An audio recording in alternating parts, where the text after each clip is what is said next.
you notice we have a bit of a problem here.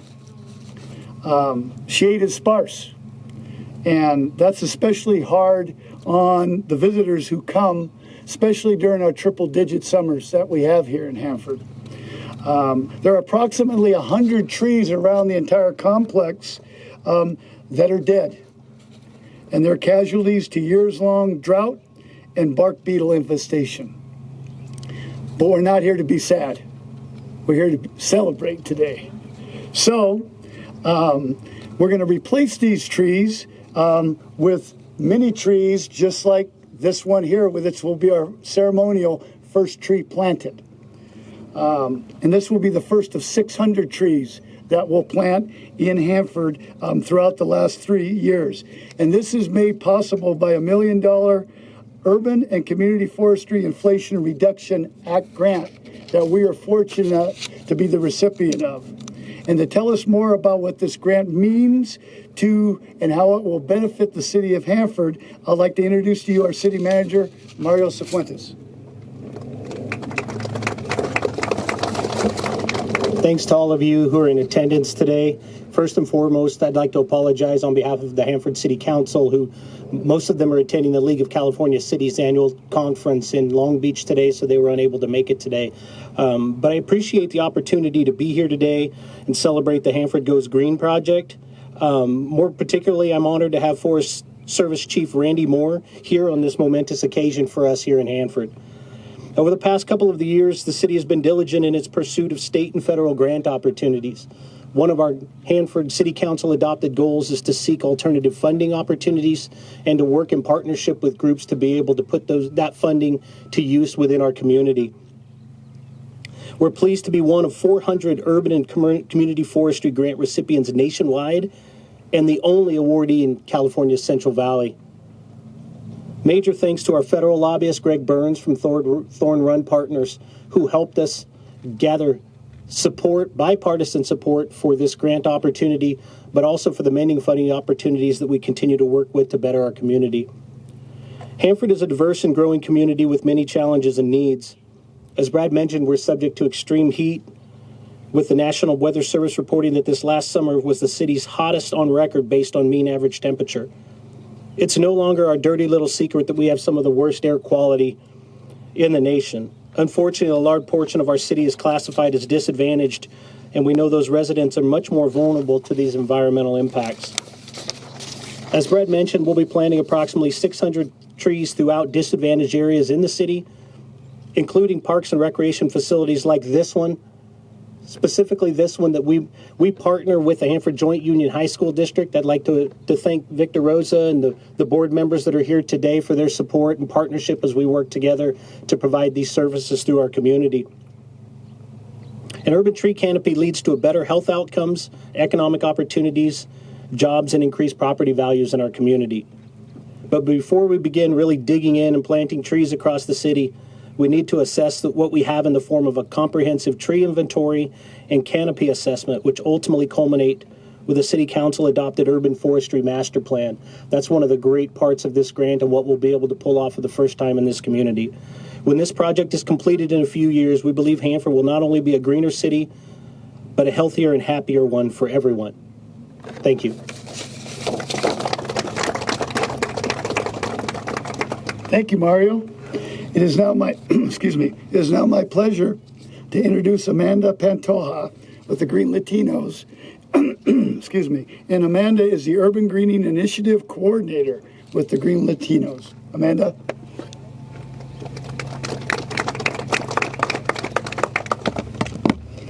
Hello, everyone. My name is Amanda Pantoja, and I'm introduced the Urban Greening Initiative Coordinator with GreenLatinos. And we are a nationwide network of environmental leaders around climate change, conservation, and environmental leaders that span across 46 states here in the United States. And we at GreenLatinos, we are dedicated to making sure that our communities are not left out of the conversation when it comes to solutions around climate change. We understand the urgency of addressing environmental challenges that so many of our communities face. And We know that climate change impacts all of us, but it doesn't impact us all equally. There are many communities of color, specifically those in disadvantaged and low-income communities, that experience disproportionate impacts of climate change. They are one of the most impacted by extreme heat, as we see here today. We're in unusual extreme heat, and it's October. I know a couple of weeks ago, we experienced a heat wave, and while maybe 10, 20 years ago, we would have been pulling out our fall sweaters, we're now racking up our ACs, if we're lucky enough to have them, and looking for relief on extreme heat. And we're seeing that not only are we're seeing an increase of extreme heat going into the hundreds degree temperatures, but we're also seeing extreme heat last throughout the year a lot longer. And our communities are in desperate need of solutions. And so we see here with our partnership here in Hanford and with the USDA's Urban and Community Forestry program that we're excited to be planting trees, as we know that they're a solution for extreme heat. We know that not only are we going to be planting trees, but we're also going to be transforming our neighborhoods, creating cooler and healthier, more livable environments where our families, ourselves, we could grow in a safe place and protect us from the worst effects of climate change. As Green Latinos, we believe that those closest to the problem are closest to the solution. And that's why we work hand in hand with grassroots community-based organizations to ensure that the voices of historically marginalized communities are not only heard, but lead the way in crafting the solutions. We are especially proud in the collaboration with the City of Hanford, one of our 18 municipal sub-awardees. And through this project, we're bridging the gap between federal and local governments and ensuring that communities most impacted are directly involved in planning and implementing urban forestry projects. So tree equity, it's not just a nice thing to have. It's not just something aesthetic that we want in our communities. It's a necessity. Every neighborhood deserves the access to the benefits that trees provide, regardless of income and race. But for far too long, our communities have been left out of these efforts, and the result has been leaving them vulnerable to the impacts of climate change. But our work here today is going to make sure that we change that. And this is what climate justice looks like. It's centering the voices of those most impacted, addressing the inequities that have been ignored for far too long, and ensuring that our communities can thrive in the face of climate change. So with this partnership, we are planting justice, resilience, and hope for future generations. And we look forward to continue leading the voices and the fight for a healthier, more equitable, and resilient future for all. Thank you so much. Thank you, Amanda. The Hanford Goes Green Project would not be possible without a wonderful group of local partnerships. And we think we've got the best. And I'd just like to recognize our local partners who have joined us today to share this celebration with us for this tree. The first one is Tree Fresno and Mona Cummings with Tree Fresno. Tree Fresno will help us with community engagement and the donation of trees that will further allow us to plant more trees than the 600. The Urban Tree Foundation, represented by Mr. Greg Mendonça, and the Urban Tree Foundation will provide technical assistance throughout the grant period. And that is specifically the exact locations, the species of trees, the irrigation, and everything that goes into planting a healthy tree that is going to be around many, many years for folks to benefit. As Mario mentioned, Hanford Joint Union High School District, represented by Superintendent Victor Rosa. This is a joint use facility. So Sierra Pacific High School uses this facility, and we use it for leagues and for tournaments also.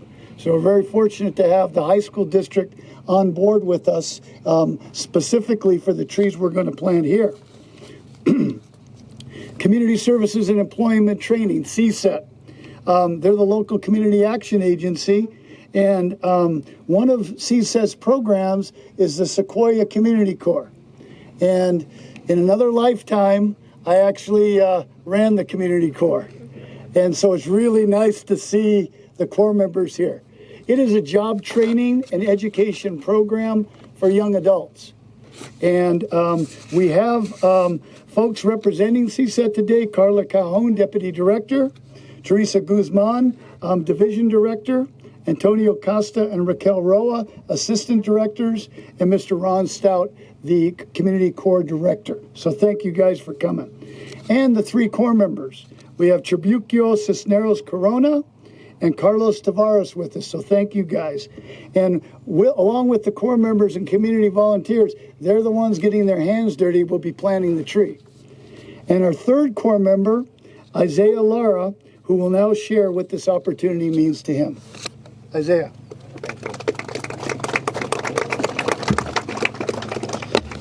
Hello, good morning, everyone. I hope everyone is having a wonderful day so far. My name is Isaiah Lara. I'm a Corps member of the Sequoia Community Corps. The department I work in is in Public Works, and I am also the chairman for our leadership program, which is called the House of Influence. We're all excited to be part of this important project with great benefits, not only for the city of Hanford, but for also the great community. I like being involved and working on all these projects that give back to our communities, making a positive impact and helping create lasting change for those in need. Being in the Sequoia Community Corps has taught me invaluable lessons about myself while helping me develop skills such as leadership, teamwork, and effective communication. These experiences have shaped my ability to work and lead with confidence. I look forward to coming back over the years to see the growth and use these types of projects to show not only my children, but others that what we can do as a community together. From all of us at the Sequoia Community Corps, thank you for the opportunity for joining you today for this special event on celebrating Hanford Goes Green. Thank you all.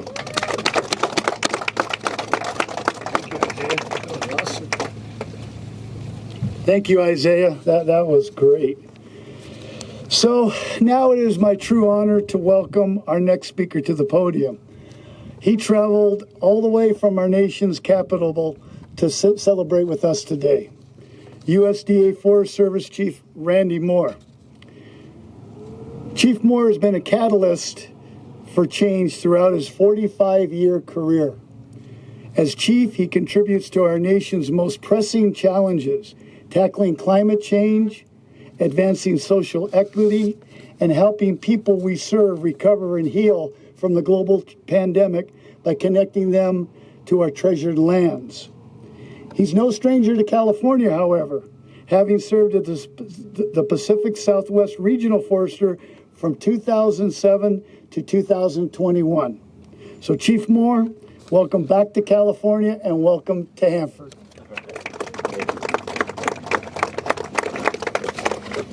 So good morning. I almost said good afternoon just simply because of the heat here. It feels like it's in the afternoon. As Brad was saying, I spent quite a bit of time here in California, and while I was not born here, I've claimed California as home.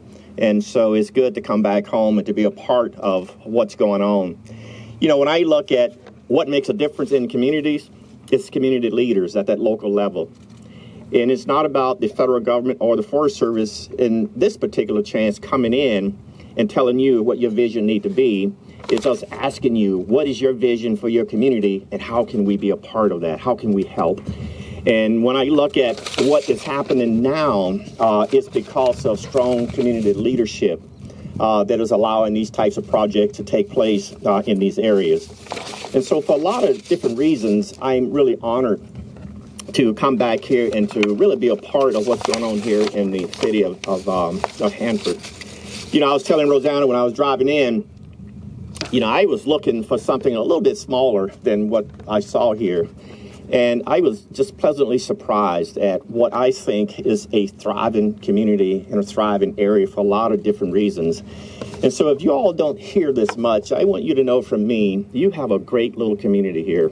And for us to be a part of that, it feels good. You know, I was born in a small town much like this down in Louisiana.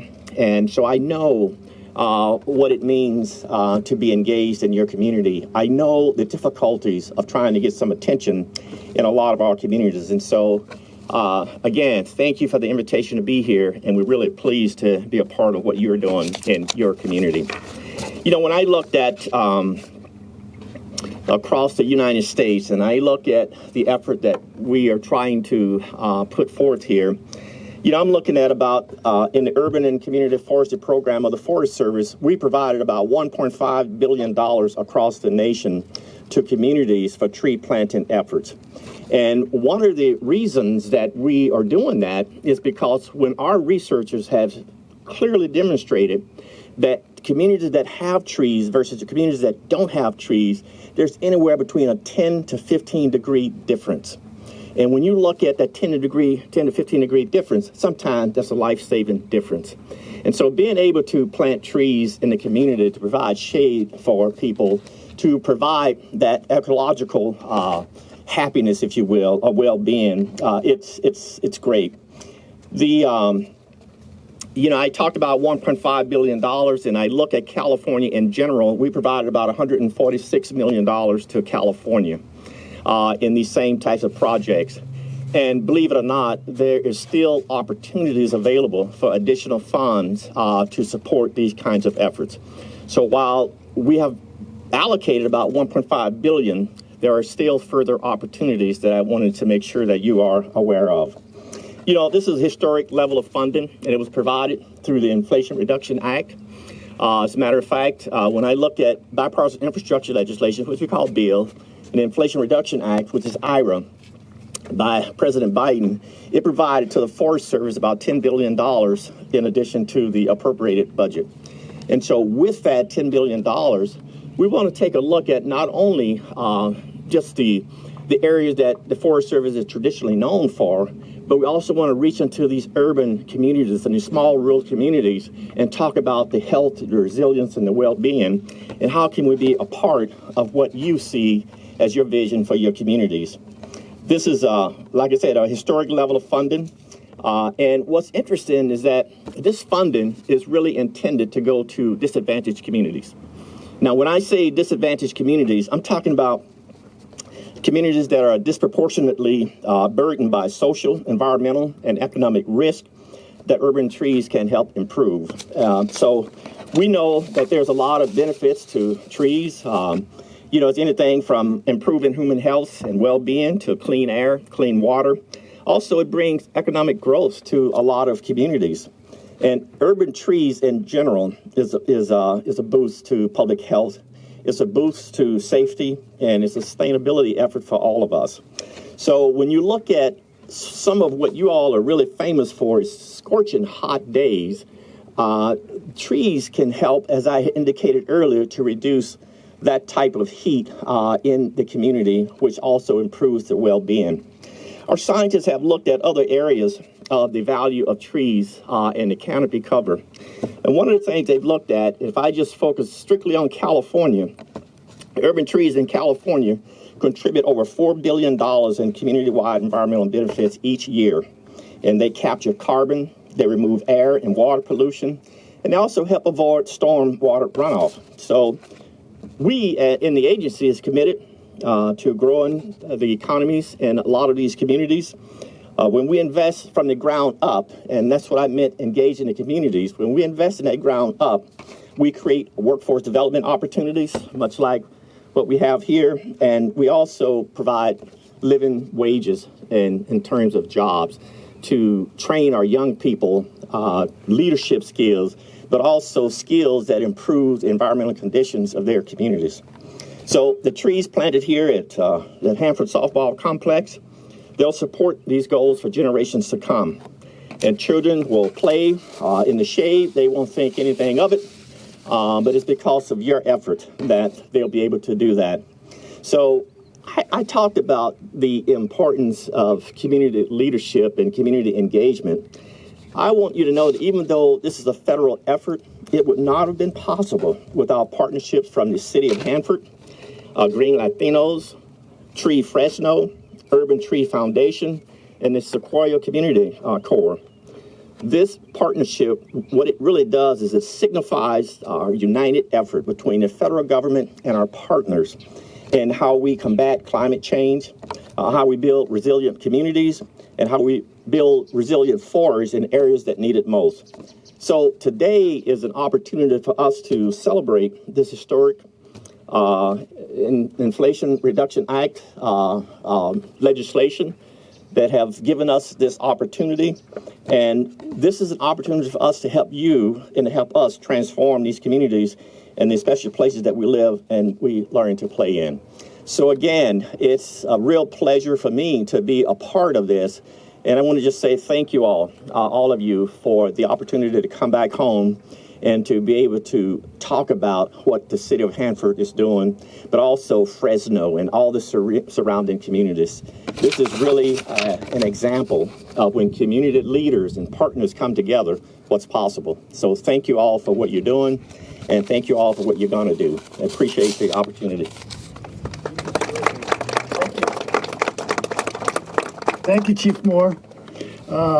Before we plant our first tree, which this is actually going to be the first tree, I'd like to recognize real briefly some of the folks that kind of behind the scenes sometimes. People don't realize you find of a grant opportunity, you've got to write the grant. And our two principal grant writers, Allison Winter and Lucy Cardenas, are here with us today. So they helped us to start this journey to put together a competitive grant application. We were fortunate enough to be funded. So we really appreciate their efforts. And all the many folks that went into the planning and the preparation of today. You know, it's about a half hour long, but I don't know how many Zoom calls, probably well over 100 emails, and just a lot of coordination. And to have everybody here today on actually a fairly cool day, believe it or not. I know it's a bit warm, but thank you. And I just want to point out two individuals, Rich Navas. Rich, where are you? Right back there. And our community relations manager, Brian Johnson, who really helped to put the schedule together, the talking points. So we really appreciate your efforts. And this is just the beginning.